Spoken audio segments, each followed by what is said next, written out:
ডাক দিয়ে বলে, আসসালামু আলাইকুম এ আল্লাহর ওলি নিজামুদ্দিন আউলিয়া, আমি আপনার কদমের মধ্যে আছি, আপনি একটু উপায় আমারে বলে দেন। নিজামুদ্দিন ডাক দিয়ে বলে, ও বাচ্চা শাহজাহান, তুমি আমার কাছে কেন আসছো আমি জানতে চাই। আমি হলাম ফকির মানুষ, আমি তো রাজ্যের রাজা নয়, আমি তো দেশের প্রেসিডেন্ট নয়, আমি দেশের এমন কোন ধন সম্পদশালী লোক নয়, আমি হইলাম মৌলার পাগল, আল্লাহর পাগল। এই পাগলের কাছে তুমি কেন আসছো বাচ্চা শাহজাহান? তুমি আমার জলদি বলো, জোরে জোরে বলা যাবে না। আল্লাহু আকবার। বাচ্চা শাহজাহান, তুমি কিসের জন্য আসছো? বলো, হুজুর আমি আসছি আপনার কাছে একটা সুপরামর্শের জন্য। সেটা হলো, আমি একটা মসজিদ বানাইছি 10টা বছরে সাধনা করে। ওই 10 বছরে মানুষ এই বায়তুল মাল থেকে মাল নিয়া, টাকা নিয়া 10টা বছর সাধনা করে মসজিদ খানা বানাইলাম। এই মসজিদে নামাজ আদায় করলাম, নামাজ হয় নাই।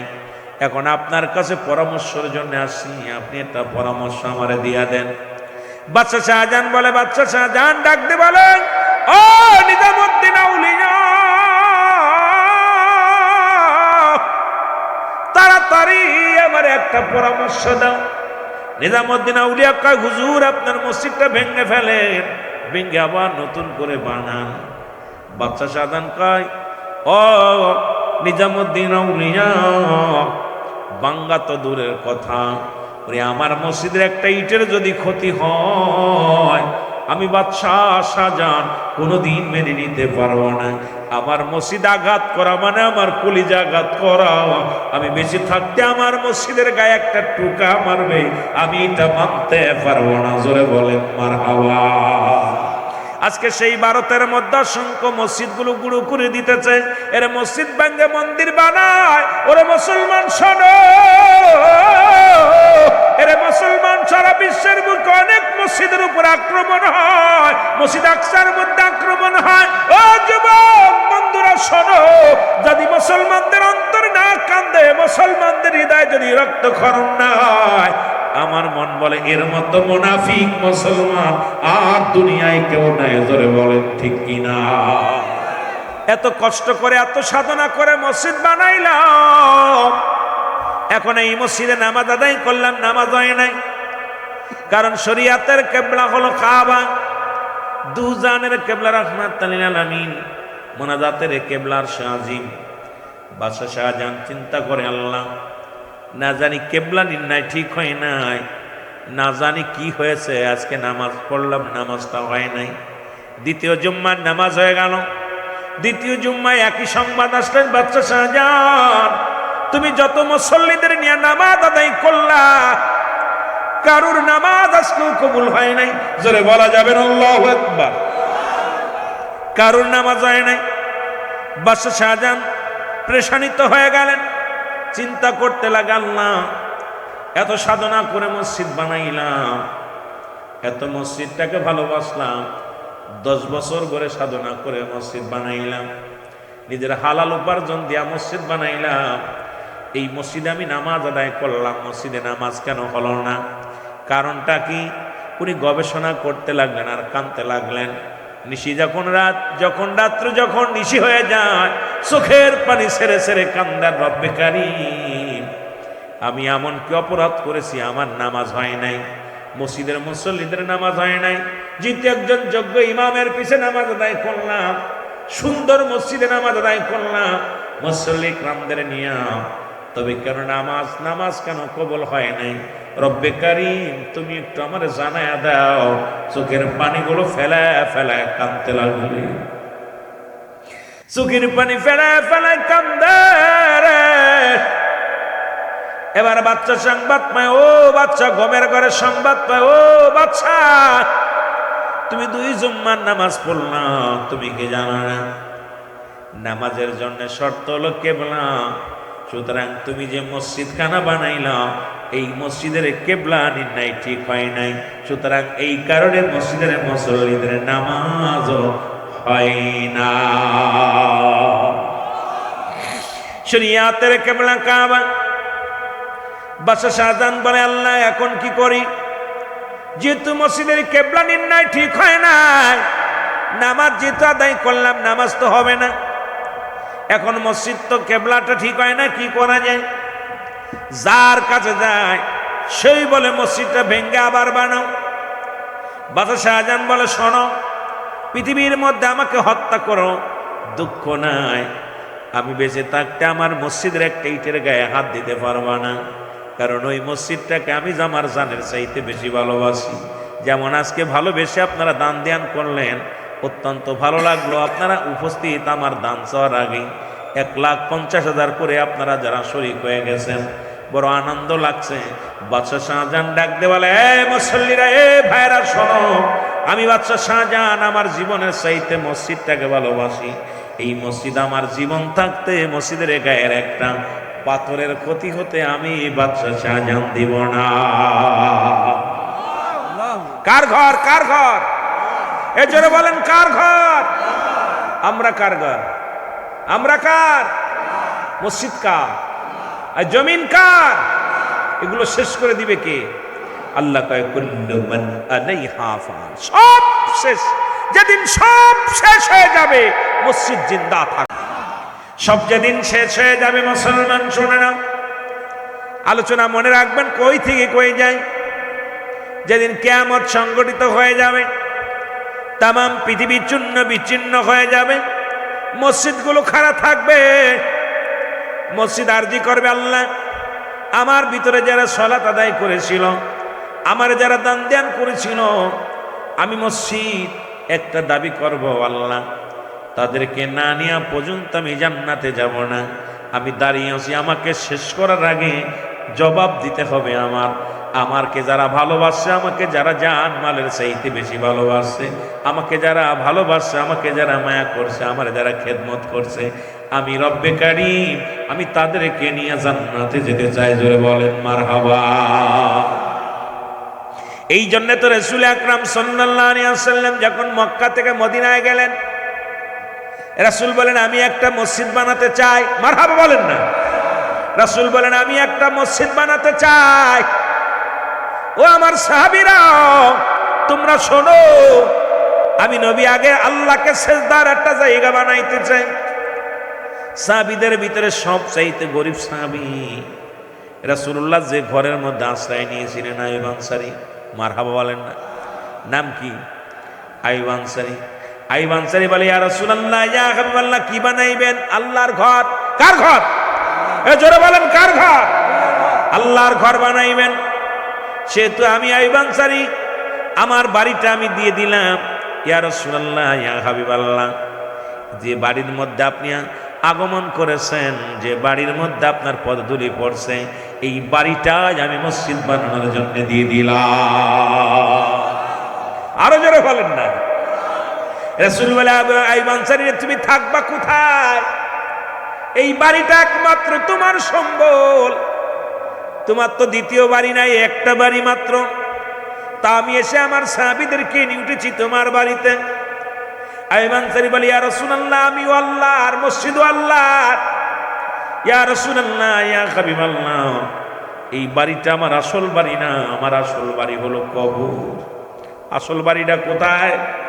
যারা বলেন, আসল বাড়িটা কোথায়? এই যে একটু আগে আমার এক ভাই চলে গেছে, পৃথিবীর মধ্যে আসার একটা সিরিয়াল আছে, যার কোনো সিরিয়াল নাই। আজকে মাহফিলের দিন, তবুও দুনিয়া থেকে বিদায় হয়ে গেল। দেখা যায় বাবা জিন্দা, সন্তান দুনিয়ার মধ্যে নাই। সন্তান জিন্দা, বাবা দুনিয়ার মধ্যে নাই। নাতির লাশ দাদার কাঁধে, দাদার লাশ নাতির কাঁধে। কি কখন চলে যাবে কেউ বলতে পারি না। আইয়ুব আনসারী বলে, ইয়া রাসূলুল্লাহ, ইয়া হাবিবাল্লাহ, যেহেতু আপনি আল্লাহর ঘর বানাবেন, আমি আল্লাহ রাব্বুল আলামিন আমারে দুনিয়ায় পাঠাইছি, এই ঘরটা আমি আপনার মসজিদের জন্য, আল্লাহর ঘরের জন্য দান করে দিলাম। আমার নবী বলে, আনসারী, তুমি এটাও দিয়ে দিলে? বলে, হুজুর, আমার আসল ঠিকানা, আসল বাড়ি হলো আমার কবর। দুনিয়ার ধন সম্পদ, দুনিয়ার দালান কোঠা, দুনিয়ার ধন সম্পদ, দুনিয়ার দণ্ডত্র, কিচ্ছু আমি সঙ্গে নিয়ে যেতে পারবো না। ইয়া রাসূলুল্লাহ, ইয়া হাবিবাল্লাহ, আইয়ুব আনসারী, আমি আপনাকে আমি মসজিদ বানানোর জন্য দান করে দিলাম। নবীকে আমি জমি পাইলাম, এখন তোমরা কে কোথায় আসো? যেহেতু আমার আনসারী জমি দিয়েছে, তোমরা আসো। এই মসজিদ নির্মাণের জন্য টাকা লাগবে। কি লাগবে? এইটা মসজিদ নির্মাণের জন্য কিছু কি লাগবে? কাঠ লাগবে, কিছু সামিয়ানা লাগবে, এইটার জন্য কিছু তক্তা লাগবে। কে কোথায় আসো? সাহাবীরা যার যার যে স্থান থেকে আজকে যেমন আপনারা বন্টন করলেন, এইরকম সাহাবীরা কি করলেন? যার যার স্থান থেকে কেউ খাজুরের ডাল, যার খাজুর গাছ ছিল খাজুরের ডালগুলো কেটে আনলেন, খাজুর গাছ নিজের ঘাড়ে করে কেটে আনলেন। আমার সাহাবীরা পাথরগুলো সংগ্রহ করলেন, সুন্দর একটা মসজিদ বানাইলেন। যে মসজিদটা হলো আমার নবীর মসজিদ। জোরে জোরে চিল্লায় বলা যাবে না মারহাবা? আর একটু জোরে। তদ্রুপ আজকে এলাকার মধ্যে যে মসজিদখানা হয়, বাজারের মসজিদ, 10 জন মিলা যে কথা বলতেছিলাম মনে রাখবে। ও যুবক, দিলের কান্ডা লাগা শুনবা। এবার বাদশা শাহজাহান মসজিদ বানাইলেন, মনে আছে? বাদশা শাহজাহান মসজিদ বানাইলেন, মসজিদের 3 জুম্মা। খবর আসলো, সবাই বলে মসজিদটা ভাঙতে হবে। বাদশা শাহজাহান কয় না, কারণ আমি বেঁচে থাকতে আমার মসজিদের একটা পাথরের ক্ষতি হতে দিব না, একটা ইট ভাঙতে দিব না। এটা যখন প্রতিজ্ঞা করলেন, লোকজনে বলে, বাদশা শাহজাহান, তুমি এই এলাকার মধ্যে একজন ভালো ব্যক্তির সন্ধান করো, যার কাছে গেলে ভালো পরামর্শ পাবা, যে মসজিদটা কি করা যায়, কোনভাবে নামাজ আদায় করা যায়, এই গবেষণা করো, তার কাছে যাও, শোনো। এলাকার মানুষ যখন পরামর্শ দিলেন, বাদশা শাহজাহান বলে, এ প্রজারা, তোমরা বলো, এই জামানার মধ্যে এমন কে আছে রে, যার কাছে গেলে আমি বাদশা শাহজাহান আমার মসজিদটাকে আমার জানের চাইতে বেশি ভালোবাসি রে, এই মসজিদটাকে আমি আমার প্রাণের চাইতে বেশি ভালোবাসি। আমি বেঁচে থাকতে যদি আমার মসজিদে কোনো আঘাত আসে রে, আমি বেঁচে থাকতে যদি আমার মসজিদের উপরে কেউ আক্রমণ করে, আমি বাদশা শাহজাহান মেনে নিতে পারবো না।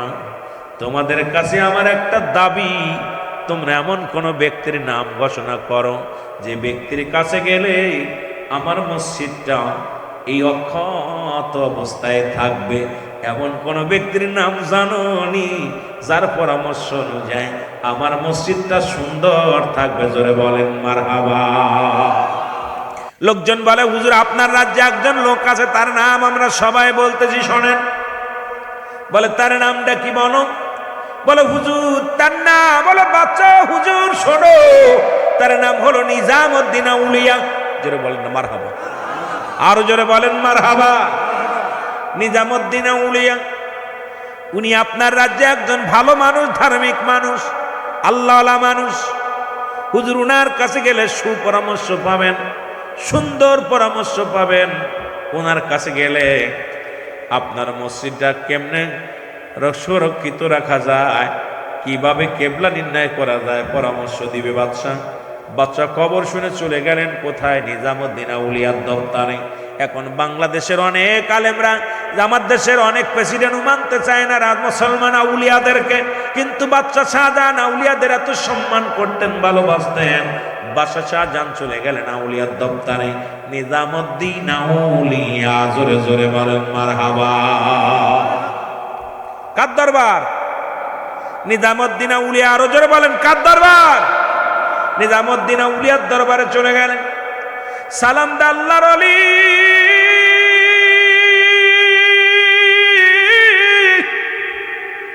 ডাক দিয়ে বলে, আসসালামু আলাইকুম। আল্লাহর ওলি নিজামউদ্দিন আউলিয়া, আমি আপনার কদমের মধ্যে আছি, আপনি একটু উপায় আমারে বলে দেন।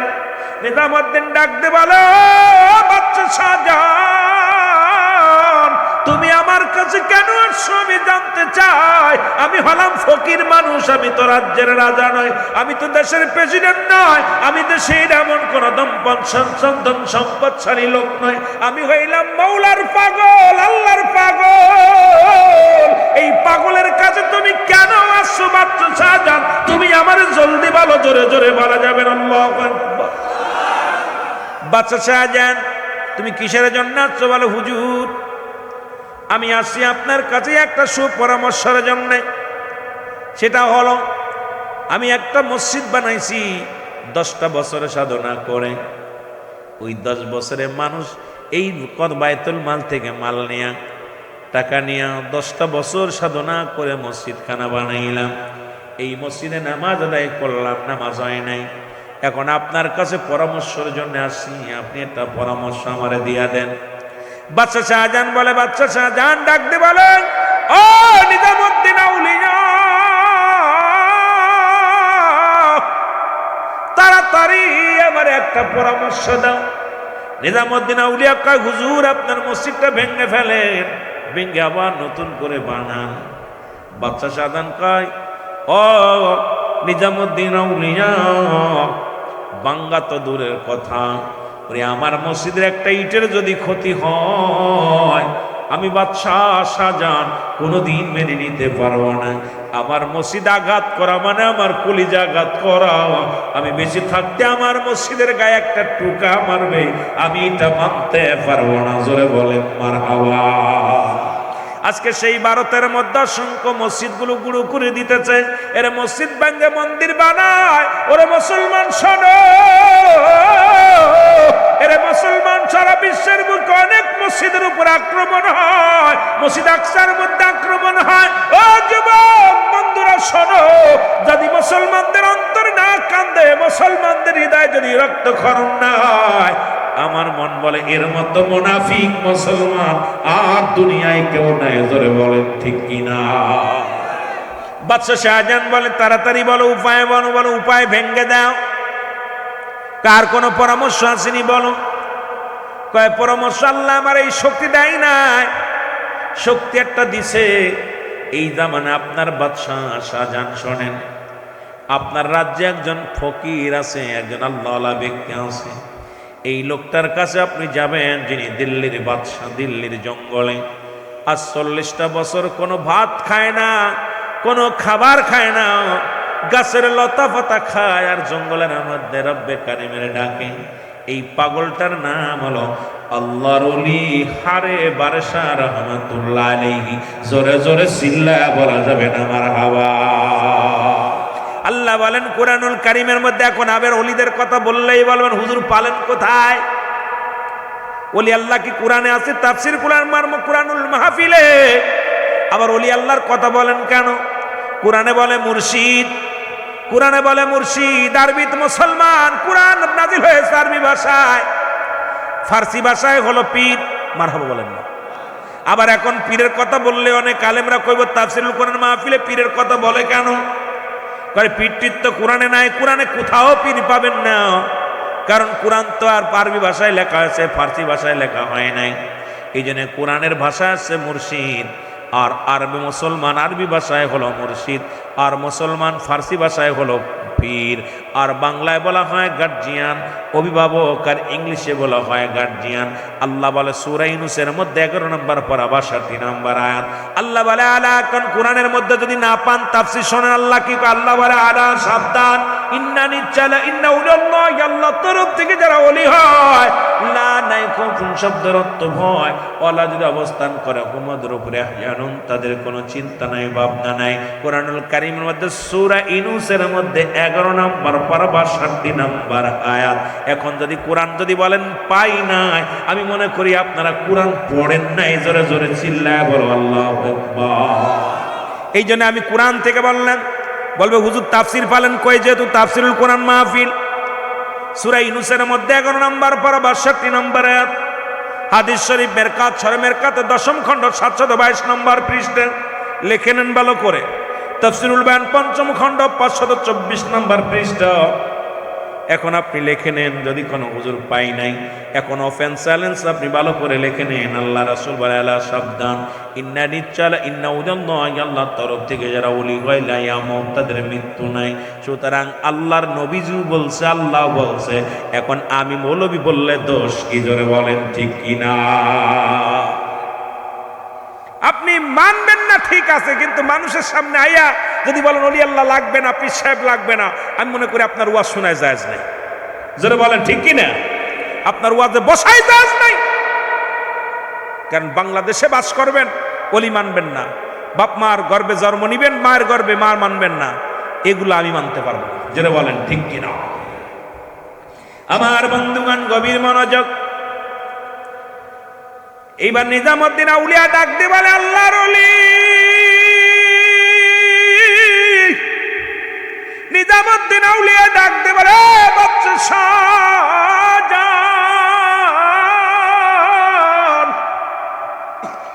তুমি আমার রব্বে কারিমের ভালোবাসা দেখে আমি বড় মুগ্ধ হয়ে গেলাম। তুমি আমার রব্বে কারিমের মসজিদটাকে এত ভালোবাসো, তুমি আমার রব্বে কারিমের মসজিদটাকে এত মায়া কর। ও বাচ্চা শাহজাহান, দিল্লির জঙ্গলে একজন পাগল বাস করে, সেই পাগলের কাছে তুমি চলে যাও। সেই পাগলটার নাম হলো আল্লাহর ওলি হারে বারেশা রহমাতুল্লাহ আলাইহি।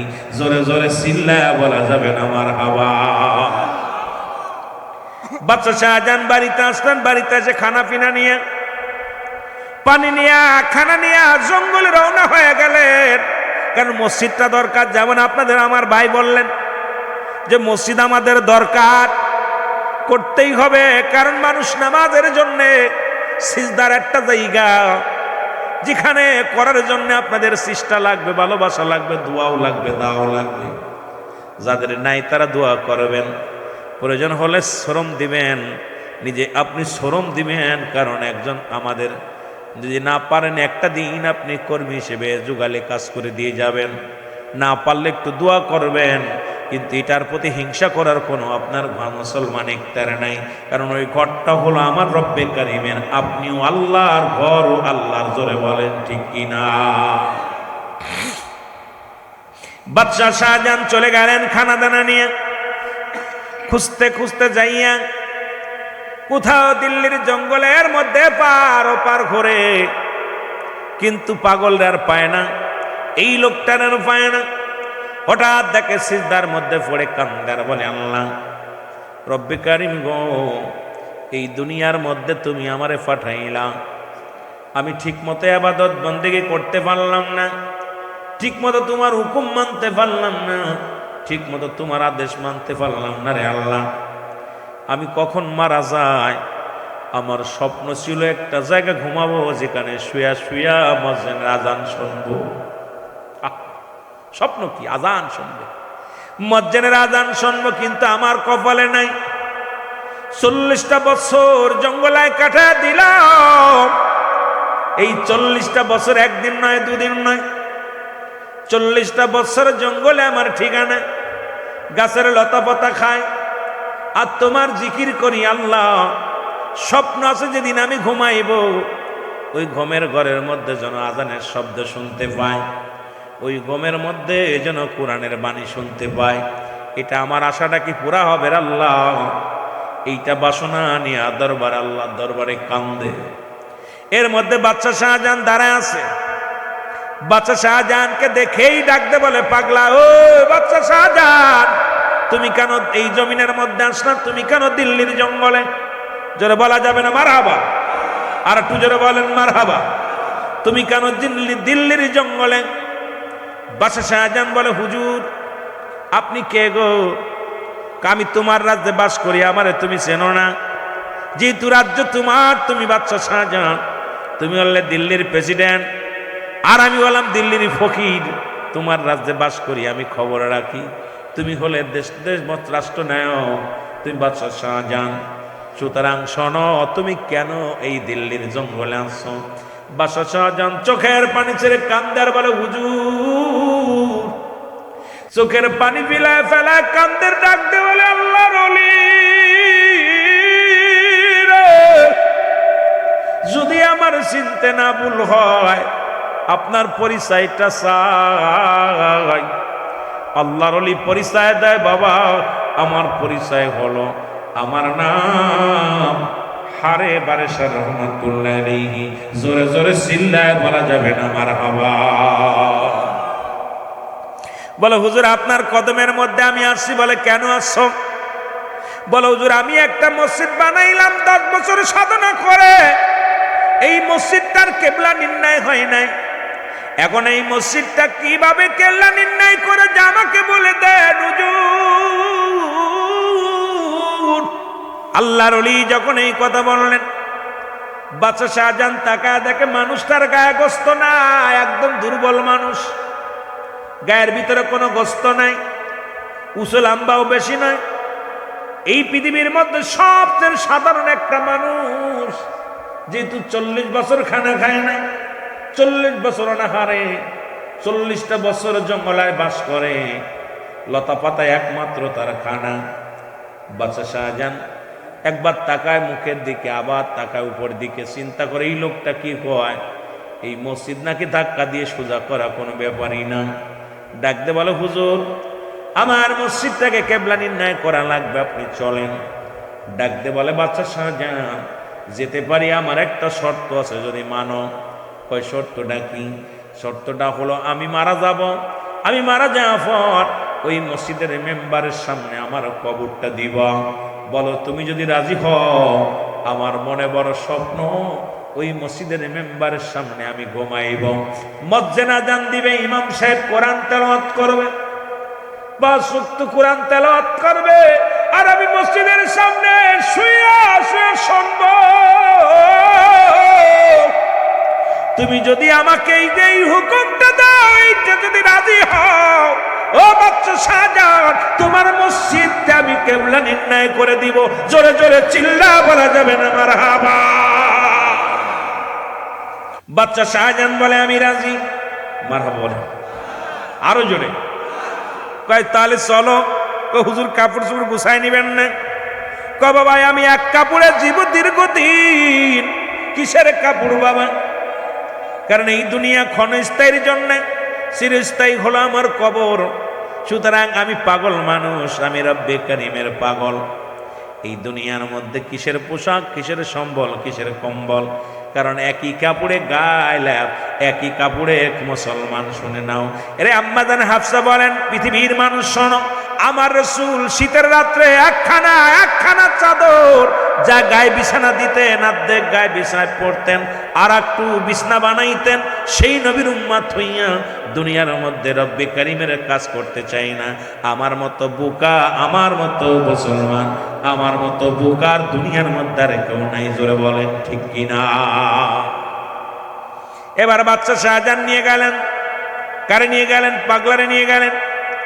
যা লোকজন ডাক দেন, কোথায় আমার রাজ্যের বউ, রাজ্যের মানুষেরা শোনো, আজকে এমন একজন ব্যক্তি আনছে যিনি মসজিদ ধাক্কা দিয়ে সোজা করে দিবে। উজির, এমপি, মন্ত্রী সবাই হাজির হয়ে গেছে সামনে।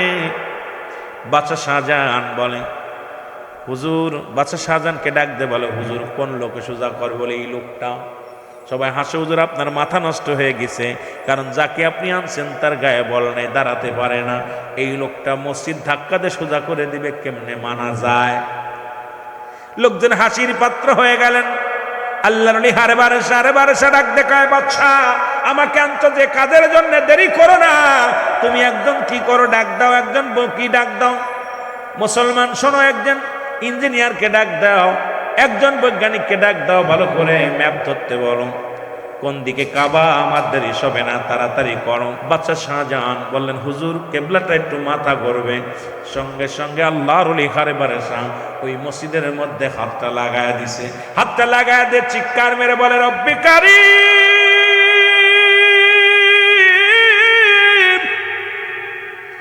এ রব্বে কারীম, এই মসজিদ তোমার ঘর, আমিও তোমার। 40টা বছর জঙ্গলায় কাটাইলাম রে, জীবনে কোনোদিন কিছু তোমার কাছে চাই নাই, জীবনে কোনোদিন তোমার কাছে বাড়ি চাই নাই, গাড়ি চাই নাই, দুনিয়ার মধ্যে কোনো কিছু চাই নাই। আজকে একটা মাত্র চাও, তোমার মসজিদটা ঘুরে যেতে বলো। এই মসজিদের মেম্বারের সামনে আমি ঘুমাইবো, আমি চিরঘুমে ঘুমাইবো রে আমার আল্লাহ। এই মসজিদটা যেন তাড়াতাড়ি ঘুরে যায়। জোরে জোরে বলেন মারহাবা। যদি কেউ দিল্লি যান, দিল্লির জুমা মসজিদে নামাজ আদায় করবেন, দেখবেন ওই মসজিদের ভিতরে নামাজ আদায় করতে গেলে একটা মানুষ যখন দাঁড়ায় যাবেন, মনে হয় চারিদিকে মানুষ দাঁড়ায় আছে। ডান দিকের পিলারটা দেখে এসেছিলাম ভাঙ্গা। ও মুসলমান শুনে নাও, কারণ একটা গাছ পড়িয়া পিলারটা ভাঙছে। ওই মসজিদের সামনে আল্লাহর ওলি হারে বারেসার মাজারটা আছে। আজও পর্যন্ত জীবনের স্বপ্ন ছিল আমার বাবারা আমার, আজকে আপনাদেরও সেই স্বপ্ন থাকার দরকার। আল্লাহর ঘর মসজিদ আমরা বানাইব জানমাল দিয়া। এই মসজিদ থাকবে, এই মসজিদ একদিন আপনার জন্য সুপারিশ করবে। এই মসজিদ একদিন ডাকবে, আল্লাহ অমুক মিয়া আমারে দান করেছিল, অমুক মিয়া আমার ইট দান করেছিল, অমুক মিয়া আমারে পাথর দিয়েছিল, অমুক মিয়া আমারে কি দিয়েছিল, মুসলমান শোনো লোহা দিয়েছিল, অমুক মিয়া আমার টায়াসের কাজ দিয়েছিল। সুতরাং তাকে তুমি নাজাত দাও, তো তুমি নাজাত দাও। সেই মসজিদের খেদমত করার দরকার আছে কিনা? এখন মা বাবা ইন্তেকাল করেছে, আপনার কাছে 14টা হক দাবিদার। কয়টা হকের দাবিদার? 7টা হকের দাবিদার, মোট 14টা। 7টা জীবিত থাকতে, 7টা ইন্তেকালের পরে। যেহেতু আমার ভাই দুনিয়া থেকে বিদায় হয়ে গেছে, কিছু কথা না বললে আপনারা বুঝবেন না। এই পৃথিবীর মধ্যে 7টা হক বাবা মা ইন্তেকালের পরেও সন্তানের কাছে রয়ে যায়। এই 7টা হক যদি আদায় না করেন, আপনি আল্লাহর দরবারে কি জবাব দিবেন? জবাব দিতে পারবেন না। 1 নাম্বার হক হলো তাদের জন্য মাগফিরাত কামনা করা। জোরে বলেন মারহাবা, আর একটু জোরে বলেন মারহাবা। এখন আমার দেশের মৌলবীরা মাগফিরাত কামনা করলেই কয় নাজায়েজ, বেদাত, হারাম, নাজায়েজ। আমার আব্বা আমার মা মারা গেছে, তাদের জন্য 1 নাম্বার হক হলো হকগুলো আদায় করতে হবে। আমার রসুল বলে গেছেন, এই হকগুলো যদি আদায় না করি আমরা দায়ী থাকবো কি থাকবো না? জোরে বলেন থাকবো কি থাকবো না? 1 নাম্বার হক হলো তাদের জন্য মাগফিরাত কামনা করা। সদা সর্বদাই মাগফিরাত কামনা করবেন আল্লাহ তাদের জন্য সুখে রাখে ওই কবরের মাজারে, তারা যেন সুখী থাকে আল্লাহ। সদা সর্বদাই যেখানে থাকবেন, যেখানে যাবেন, সেখানেই তাদের জন্য দোয়া চাবেন, তাদের জন্য মাগফিরাত কামনা করবেন আল্লাহ। আব্বা মা দুনিয়া থেকে বিদায় হয়ে গেছে, তারা যেন সুখে থাকে কবরের মধ্যে, তারা যেন কবর জগৎটা সুখময় হয় আল্লাহ, কবর জগৎটা যেন শান্তির মধ্যে থাকে। এই জন্য বেশি বেশি করে তাদের জন্য মাগফিরাত কামনা করতে হবে। 2 নাম্বার তাদের জন্য সবর রেসানি করা। জোরে বলেন মারহাবা, আরো জোরে বলেন মারহাবা। এদের জন্য দোয়া করার দরকার, সবর রেসানি করার দরকার আছে কিনা? জোরে বলেন আছে কিনা? আমার দেশের মৌলবীরা এখন দোয়া করতে চায় না। অবশ্য মুসলমান তাবলিগ জামাতের ভাইয়েরা শুনে নাও গভীর মনোযোগ। ও মুসলমান শোনো, কমি অঙ্গনের বাজারেরা শোনো, রব্বে কারিমের কথা শুনে নাও মুসলমান আমার। এর মুফতি শফিক আহমেদের লেখা ফতোয়ায়ে দেওবন্দের মধ্যে প্রথম খণ্ডের মধ্যে 24 নাম্বার পৃষ্ঠার মধ্যে বয়ান করে 5 ওয়াক্ত নামাজ পড়ে জিয়ারত করে সর্বহালাতে আল্লাহর দরবারে 2টি হাত উঠায় দোয়া হলো উত্তম মুস্তাহাব। একখান দলিল দেখাও দোয়া করা যাবে না, একখান দলিল দেখাও জীবনে আর দোয়া করব না। ও আলেম ওলামা গভীর মনোযোগ। আজকে তাদের জন্য দোয়া করলেই বলো বেদাত আর নাজায়েজ। কারণ যাদের সম্পদ গ্রহণ করলা, যাদের বাড়িতে তুমি বাস করো, তোমার বাপ মার দেওয়া ঘরে তুমি বাস করো, বাপ মার কিনা সম্পদ তুমি গ্রহণ করেছো, বাপের দেয়া তুমি রক্ত মাংস তুমি ভোগ করতেছো, সব কিছু ভোগ করতেছো, শুধু দোয়া করা বেদাত। তোমার কপাল মন্দ। জোরে জোরে চিল্লায় বলো ঠিক কিনা? এই জন্য 2 নাম্বার তাদের জন্য সব রেসানি করা। করবেন নি? জোরে বলেন করবেন নি? এই যে প্রতিবেশী ভাইয়েরা বলে গেছে তার জন্য দোয়া করবেন, সব রেসানি করবেন। এখন আমরা প্রতিবেশীরা, বাবা আমাদেরও হক আছে তার জন্য দোয়া করা। তার পিতা মাতা রেখে গেছে, যাদের সন্তানগুলো রেখে গেছে তাদের জন্য দোয়া করা। মুসলমান শুনে নাও, ও মুসলমান, 2 নাম্বার হলো তাদের জন্য সব রেসানি করা। 3 নাম্বার হলো মুসলমান শুনে নাও, তার ওসিয়াত পূরণ করা। শরীয়ত মোতাবেক যত ওসিয়াত করে গেছে এগুলো পূরণ করা। দুনিয়ার মধ্যে থেকে বাবা চলে গেছে, অনেক বাবা দেখা যায় মরার আগে বলে অমুক মসজিদে 1 লাখ টাকা দিস, অমুক জমিটা অমুকে দিয়া দিস, তোর ভাইয়ের ওই সম্পদ দিস, এইটাও করিস এইটা করিস, কিন্তু ছেলেরা এইটা করে না। আমার বাবা একটা নসিহাত, একটা ওসিয়াত। নসিহাত হলো দুনিয়ার মধ্যে জীবিত থাকতে সুন্দর পরিবেশে রাগের জ্বালায় বা কোন রকম ওসিয়াত করে গেলেন, বাবা এটা করো ওটা করো, ও মুসলমান, এটা হলো নসিহত। আর ওসিয়াত হলো মৃত্যু সজ্জায় যখন মানুষ মৃত্যুবরণের সময় হয়ে যায়, শেষ সময় বাবা যখন এইগুলো বলে যায়, এই শরীয়ত মোতাবেক ওসিয়াতগুলো পালন করা আপনার আমার জন্য ওয়াজিব হয়ে যায়। জোরে জোরে বলেন মারহাবা। অধিকাংশ সন্তানগুলো এগুলো পালন করে না, এটা ধারেও যায় না। এই সন্তানগুলো ধরা পড়ে যাবে বাবা মুসলমান। এ যুবক, দিলের কান্ডা লাগা শোনো। 4 নাম্বার হলো তাদের পৃথিবীর মধ্যে যদি কোনো দিনা পাওনা থেকে থাকে, এগুলো পরিশোধ করতে হবে। মুসলমান বাবারা আমার, এই দুনিয়ার মধ্যে তোমার বাবা তোমার মা ইন্তেকালের পরে যদি কোনো দিনাদায় থেকে যায়, এটা খবর নিবা। ওই বাবার লাশ সামনে নিয়ে মাপ চাবা না। কারণ আমরা দুনিয়ার মধ্যে দেখি বাবার লাশটা সামনে নিয়ে কব মুসলমান মুসল্লিদের সামনে বাবাকে লাশটারে ছোট করা হয়, বলে আমার আব্বা মাফ চাইতে পারেন, এটা আমার আব্বার জন্য ক্ষমা করবেন, আমার আব্বার জন্য দোয়া করবেন, চলাফেরার মধ্যে যদি ভুল টুটিতে ক্ষমা করবেন। আপনি গোপনে গোপনে খবর নিবেন, কারণ ওই মানুষটা তো আপনার বলবে না 2000-5000 টাকা পারলে বলবে না। গোপনে গোপনে খবর নিবেন, মানুষের কাছে কানে কানে আপন যাদের সাথে চলতেন এই খবর নিয়ে তাদের দিনাদায় শোধ হবেন। কারণ বাবারে ছোট করবেন না, তাদের দিনা পাওনাগুলো পরিশোধ করতে হবে। জোরে বলো মারহাবা। আর একটু জোরে বলো আল্লাহু আকবার। এ মুসলমান, 6 নাম্বার হলো 6 নাম্বার হলো তাদের আত্মীয় সঙ্গের সঙ্গে ভালো ব্যবহার করা।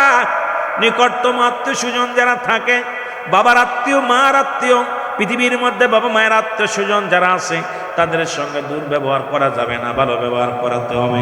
তাদের সহযোগিতা করতে হবে, সার্বিক সহযোগিতা করা লাগবে, খোঁজখবর নেওয়া লাগবে। যদি বাপ মার ঋণ শোধ করতে চাও, বাবার আত্মীয় মার আত্মীয় যারা আছে তাদের খোঁজখবর নিতে হবে, তাদের খোঁজখবর নেওয়া লাগবে। আত্মীয় স্বজন যারা আছে তাদের প্রয়োজনীয়তা পুরো করার জন্যে মুসলমান যদি অভাবে থাকে তাদেরকে কিছু সাহায্য করা, কথার দ্বারা ভালোবাসা দিয়া সার্বিক সহযোগিতা করা লাগবে।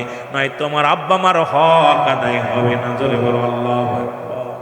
আর একটু জোরে চিল্লায় বলো আল্লাহু আকবার। 7 নাম্বার হলো তোমার আব্বা মার নিয়মিত সময় করে জিয়ারত করা, কবর জিয়ারত করা।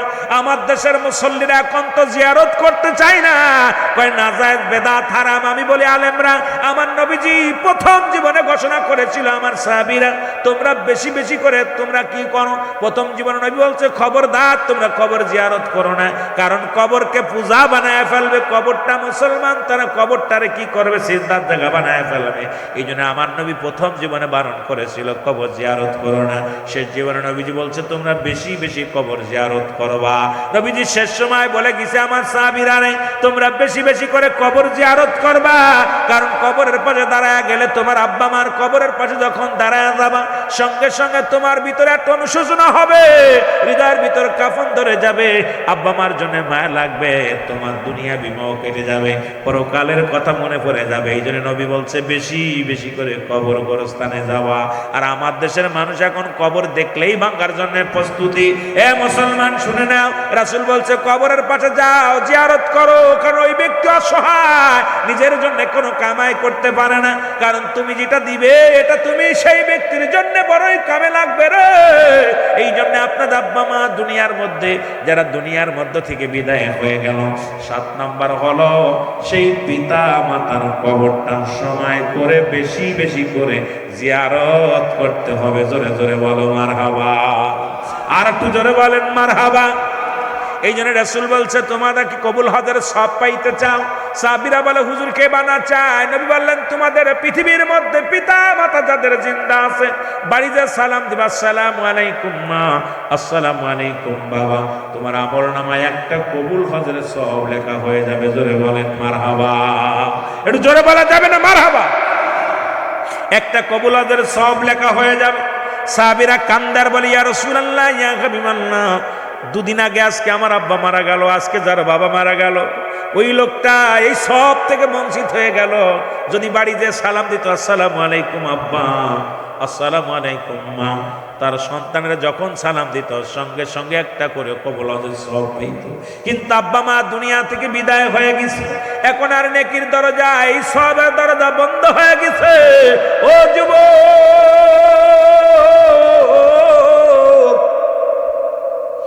নবীজিও কান্দে, সাহাবীরাও কান্দে। আমার আল্লাহ ডাক দে বলে জিবরিল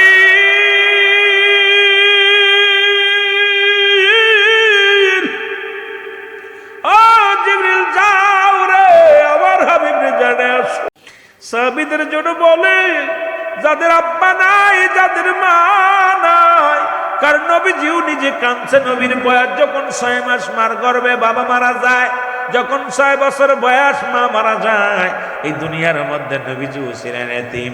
আমার নবীও কান্দে, সাহাবীরাও কান্দে। আল্লাহ ডাক দে কয়, জিবরিল রে যাও যাও, আমার হাবিবরে জানায় আসো, সেও যেন চোখের পানি না ফেলে কান্দে। কারণ আমি আল্লাহ রাব্বুল আলামিন আমার হাবিবের কান্না সহ্য করতে পারি না।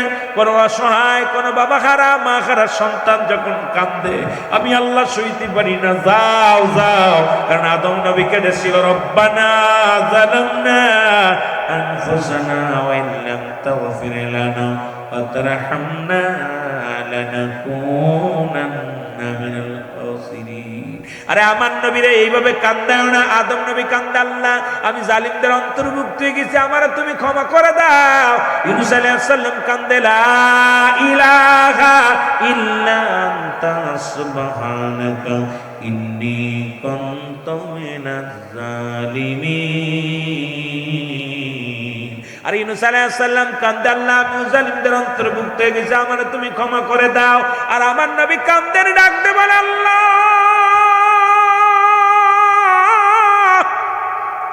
ও পরওয়ারদিগার আলম, আমারও মা নাই, আমারও বাবা নাই রে।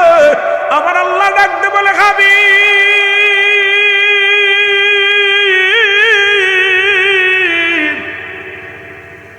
ও নবী, নবী গো, আপনি কান্দেন আর বলেন, রব্বির হামহুমা কামা রব্বায়ানি সগীরা। জোরে বলেন না মারহাবা। দেখেন না, আদম আলাইহিস সালাম কান্দে, রব্বানা যালামনা আনফুসানা ওয়া ইল্লাম তাগফির লানা ওয়া তারহামনা লানাকুনান্না মিনাল খাসিরিন। কে কান্দে? জোরে বলেন, কে কান্দে? আদম কান্দে, দোয়া করে, আল্লাহ আমি জালিমদের অন্তর্ভুক্ত হয়ে গেছি, আমারে তুমি ক্ষমা করে দাও। ইউনূস আলাইহিস সালাম কান্দে, আল্লাহ আমি জালিমদের অন্তর্ভুক্ত হয়ে গেছি, আমারে তুমি ক্ষমা করে দাও। আর আমার নবীর আল্লাহ শিখায়, হাবিব রে আপনি কান্দেন, উম্মতিরে বলেন, আমার রব, আমার প্রতিপালক, আমার বাবা মায়ের সগীরা কবিরা গুনাহগুলো মাফ করে দাও। রে আমার আল্লাহ কত ভালোবাসে আপনার আব্বা মারে। মারহাবা বলেন না, আরো জোরে বলেন মারহাবা।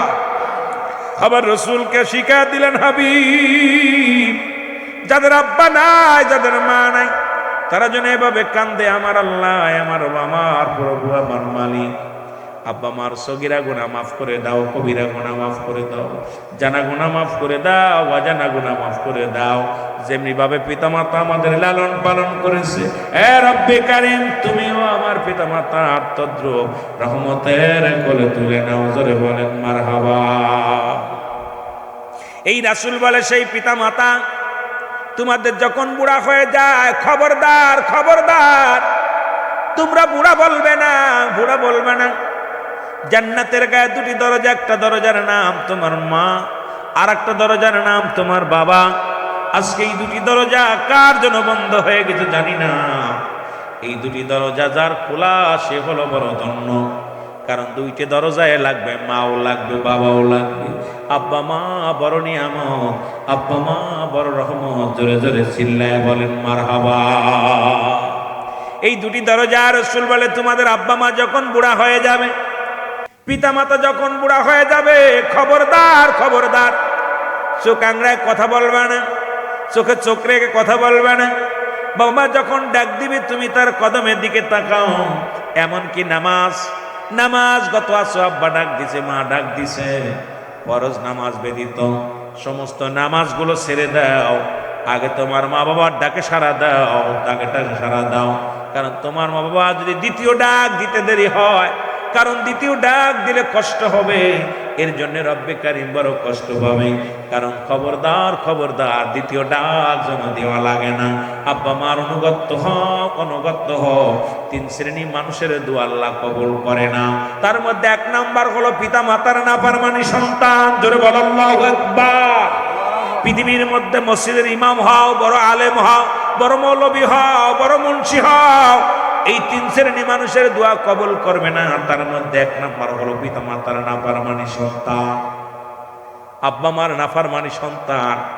আব্বা মারে কষ্ট দিছে, মারে কষ্ট দিছে, আব্বারে কষ্ট দিছে, আব্বা মা কষ্ট পায় দুনিয়া থেকে বিদায় হয়ে গেছে। এই সন্তান কোনোদিন আল্লাহর দরবারে ক্ষমা পাবে না। দুই নাম্বার হলো এতিমের মাল ভক্ষণকারী।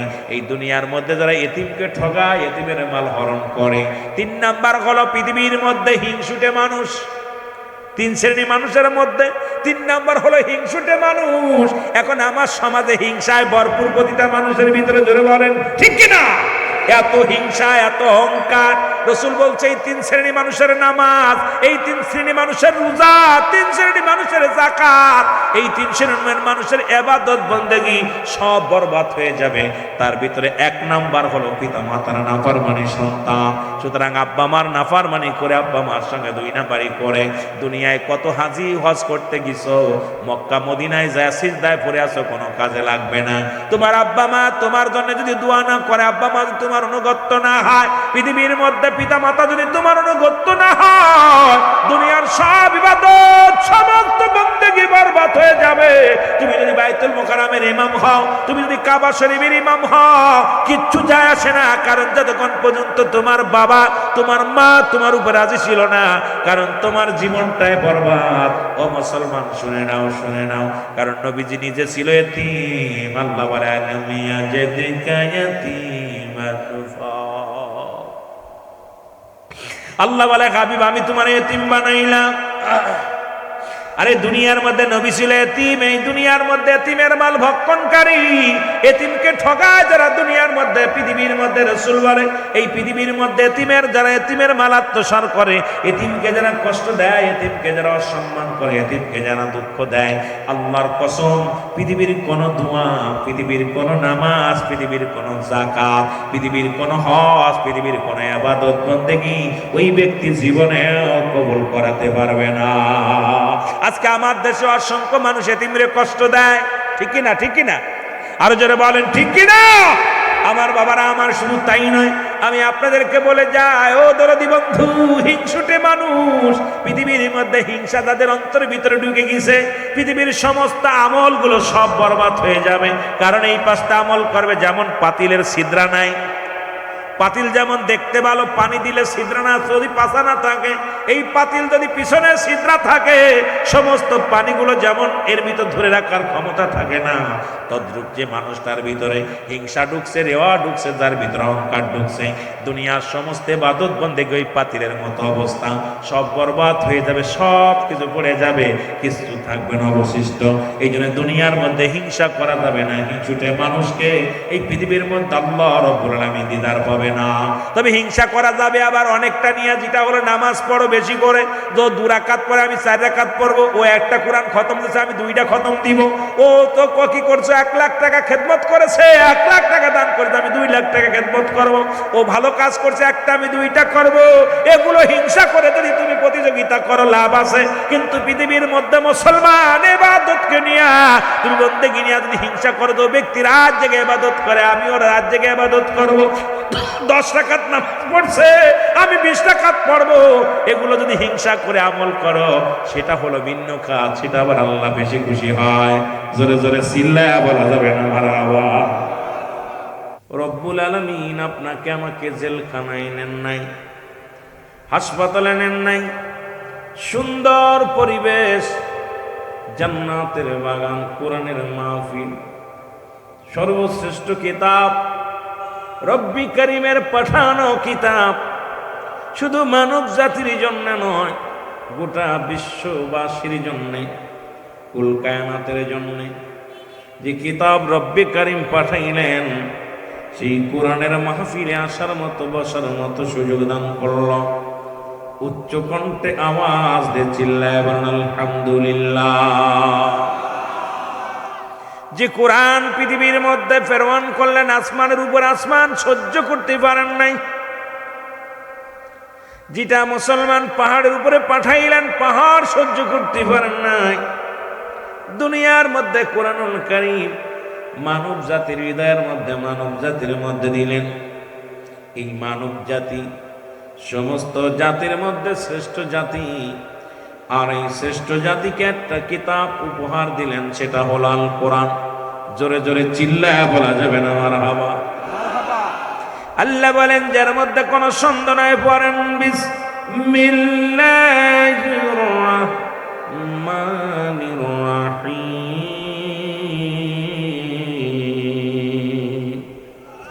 যালিকাল কিতাবু লা রাইবা ফীহি। জোরে বলেন মারহাবা। আল্লাহ বলেন জালিকাল, যার মধ্যে কিতাবের মধ্যে, যার মধ্যে কোনো সন্দেহ নাই, যার জবরের ভুল নাই, যার জেরের ভুল নাই, যার নুক্তার ভুল নাই।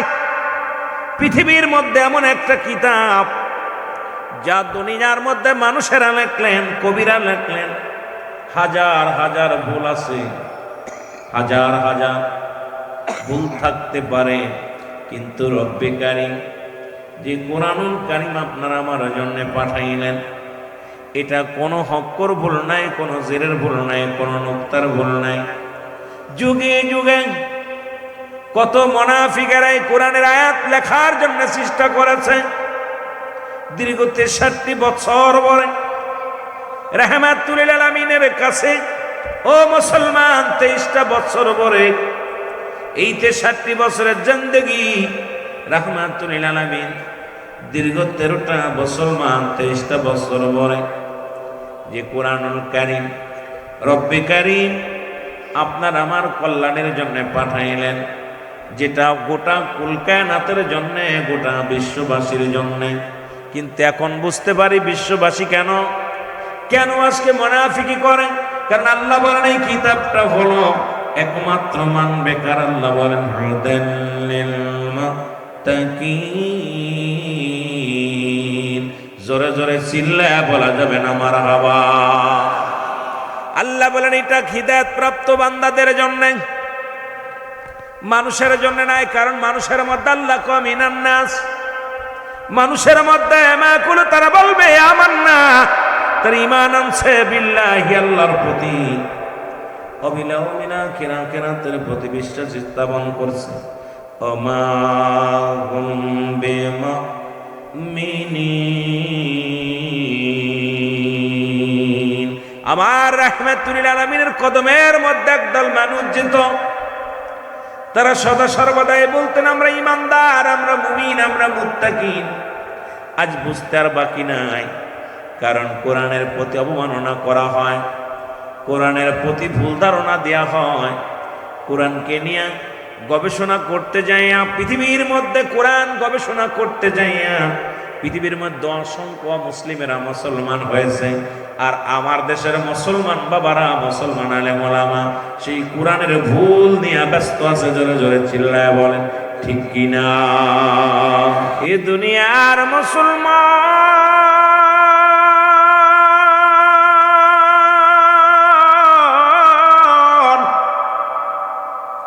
যে কথাগুলো বলি দিলের কান্ডা লাগা শোনো গো। আমি আস্তে আস্তে আলোচনার মধ্যে ডুবব, কারণ এই পৃথিবীর মধ্যে কোরআন যদি গোটা জাতির জন্য বানাইতেন, গোটা জাতি হিদায়াতের মধ্যে আসতো। এই জন্য কোরআনের মধ্যে মজার একটা বিষয়, একমাত্র হিদায়াত প্রাপ্ত বান্দাদের জন্য হলো কিতাব কোরআন। আর এই কোরআন যারা বোঝে তারা নবীর প্রতি তাদের ভালোবাসা আছে, কোরআন যারা মানে নবীর উপরে ভালোবাসা তাদের আছে, কোরআনের প্রতি যাদের জ্ঞান আছে, রসুলের প্রতি তাদের ভালোবাসা আছে, কোরআনের প্রতি যাদের সম্মান আছে, নবীর প্রতি তাদের সম্মান আছে। কারণ নবী হলো মুমিনের ঈমান। জোরে জোরে চিল্লায় বলেন মারহাবা।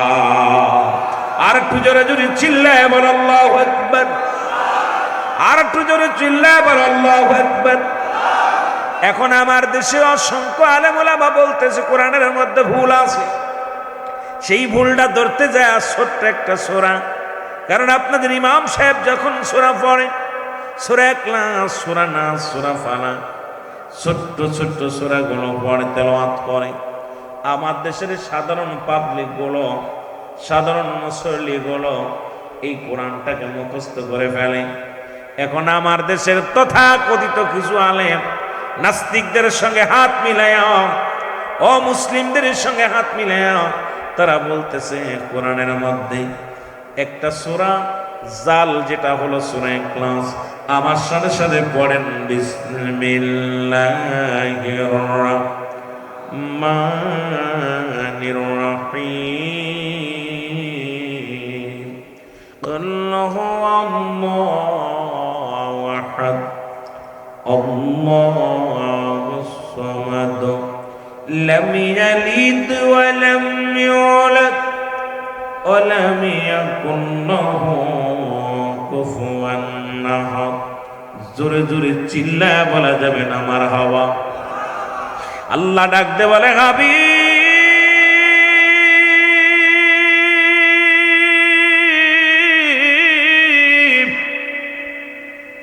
নবী গো, আপনি জানা দেন আমি আল্লাহ এক, আমি আল্লাহ এক, আমি আল্লাহ এক। আমি কাউকে জন্ম দিই নাই, কারো থেকে জন্ম নিই নাই। আসমান জমিনের মধ্যে আমার সমতুল্য সমকক্ষ আর কেউ নাই। সারা পৃথিবী আমার মুখাফেকি, আমি কারো মুখাফেকি নাই। যারা বলেন ঠিক কি? আমার আপনার আল্লাহ কয়জন? আরো যারা বলেন কয়জন? এখনো মুসলিমদের আল্লাহ কয়জন? কথা বলেন কয়জন? খ্রিস্টানদের আল্লাহ কয়জন? নাসারাদের আল্লাহ কয়জন? পৃথিবীর মধ্যে মুসলমান শুনে নাও, অল পৃথিবীর মধ্যে স্রষ্টা হলো একজন, সৃষ্টি হলো অনেক, সমস্ত মাখলুকাতি হলো সৃষ্টি জগৎ, আর রব্বি কারীম তিনি হলো স্রষ্টা। এই আসমান জমিনের মধ্যে যত মাখলুকাত রব্বি কারীম পাঠাইলেন সবকিছু হলো সৃষ্টি, আর আমার রব্বি কারীম হলো স্রষ্টা। এই স্রষ্টাকে যারা আজকে যার সঙ্গে শরীক করতে চায়, যারা চন্দ্র পূজা করে, যারা প্রতিমা পূজা করে, বুঝতে আর বাকি নাই বর্তমান জামানার মধ্যে ইমানের চাইতে গদির দাম বেশি। কারণ এই গদির জন্য মানুষ ইমান চুরি করা শুরু করেছে। এটা কোনো ইমানই দায়িত্ব আসতে পারে না, এটা সম্পূর্ণ ইহুদি খ্রিস্টানদের চরিত্র। জোরে জোরে চিল্লায়া বলা যাবে না ঠিক কিনা? আমার ভাইয়েরা, আমার বন্ধুরা, আমার এখন যারা চন্দ্র পূজা করে গো, যারা মূর্তি পূজা করে দুনিয়ার মধ্যে, যারা কি করে, তারকা পূজা করে, গাছ পূজা করে, দেবতা পূজা করে, তারা চিন্তা করে এক আল্লাহর যদি আমরা বলি, রব্বি কারীমকে যদি খোদা বানাই, রব্বুল আলামিনকে যদি আল্লাহ বলে মানি, পৃথিবীর মধ্যে চন্দ্র পূজা করা যাবে না। রব্বি কারীম যদি খোদা বানি, তাহলে দুনিয়ার মধ্যে অন্য কাউরে সিজদা করা যাবে না। দুনিয়ার মধ্যে রব্বি কারীমকে যদি খোদা মানি, আল্লাহ মানি, এই দুনিয়ার মধ্যে আমরা ডান দিকে বাম দিকে তাকায় অন্য কাউকে খোদা মানা সম্ভব হবে না। কারণ ওদের সঙ্গে যারা তাল মিলা চলতে চায়, ওদেরকে যারা উৎসাহিত করে, তারাই তো এই সূরাটা ব্যান করার জন্য চেষ্টা করতেছে। কারণ তারা বলে কোরআন শরীফের মধ্যে অসংখ্য জায়গা ভুল। জোরে জোরে চিল্লায় বলে নাউযুবিল্লাহ। আর এই সমস্ত দুকাবাজ দাগাবাজদের জন্য আমার আল্লাহ বলেন বিসমিল্লাহির রাহমানির রাহিম উইদ্দাতুন লিল কাফিরিন। আল্লাহ বলে কাফের বেঈমান মুনাফিকদের জন্য, ওই সমস্ত দাগাবাজদের জন্য আমি রব্বে কারীম রেখে দিলাম 7-7টা জাহান্নাম। জোরে জোরে চিল্লায়া বলা যাবে না আল্লাহু আকবার। এই মুসলমান, এই কোরআনটাকে বুঝা পর গো। আল্লাহ বলেন ইয়া আইয়ুহাল্লাযীনা আমানু, ঈমানদারেরা, বিশ্বাসীরা শুনে নাও। আল্লাহ যদি বলতে আইয়ুহান নাস, মানুষ সম্প্রদায়, আল্লাহ মানুষকে ডাক দেন নাই। এই মানুষের মধ্যে একটা ঈমানদার আছে, যারা আল্লাহ ওয়ালা আছে, আল্লাহ রঙে রঙিত হলো, আল্লাহ রাব্বুল আলামিনের পাগল যারা। আল্লাহকে ঈমানদারেরা, বিশ্বাসীরা শোনো, ও ঈমানদারেরা শুনে নাও। এই পৃথিবীর মধ্যে শুনে নাও, ইমানদারেরা রে, বিশ্বাসীরা রে, তোমরা কি করো, ধুলু ফিসসিলমি কাফা, পরিপূর্ণভাবে প্রবেশ করো, পরিপূর্ণভাবে দাখিল হও। কিসের মধ্যে? ইসলামের মধ্যে। এখন ইসলামের শাব্দিক অর্থ হলো একটা নয়, দুটো নয়। আল্লাহ বলে ইমানদার বিশ্বাসীরা শোনো, পৃথিবীর মধ্যে ইমানদারেরা বিশ্বাসীরা শোনো গো। রব্বে কারিম ডাক দিয়ে বলে ইমানদারেরা রে, পরিপূর্ণভাবে দাখিল হও, পরিপূর্ণভাবে প্রবেশ করো। কিসের মধ্যে? ইসলামের মধ্যে। এখন ইসলামের আবিধানিক শাব্দিক অর্থ হলো ৮০ থেকে ৮২টা। ইসলাম মানে আত্মসমর্পণ, ইসলাম মানে নিজে না কন্যরে খাওয়ানো, ইসলাম মানে নিজে না গোমান্যরে গম পাড়ানো, ইসলাম মানে নারীর সতীত্ব পাড়া দিয়া, ইসলাম মানে নিজে দুঃখে থেকে অন্যরে সুখে রাখা। আজকে ইসলামের সাইনবোর্ড লাগায়া আজকে আমাদের দ্বারায় আমার মন বলে এগুলো একটাও হচ্ছে না, কারণ আমার দ্বারায় নারীর সতীত্ব পাড়া হচ্ছে না, আমার দ্বারায় দেশের সম্পদ সুন্দরভাবে রক্ষণাবেক্ষণ হচ্ছে না, আমার দ্বারায় মানুষের কষ্ট ছাড়া শান্তি হচ্ছে না।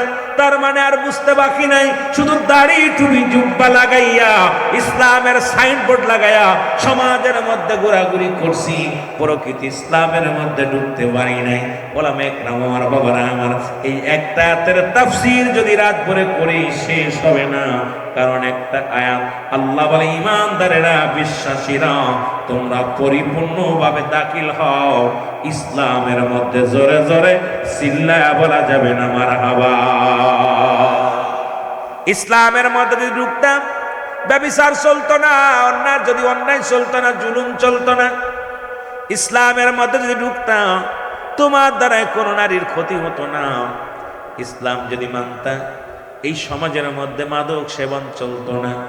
ইসলাম যদি মানতা এই সমাজের মধ্যে দুর্নীতি হতো না। ইসলাম যদি মানতা ঘুষ চলতো না, সুদ চলতো না। পৃথিবীর মধ্যে শান্তি আর শান্তি ফিরে আসতো।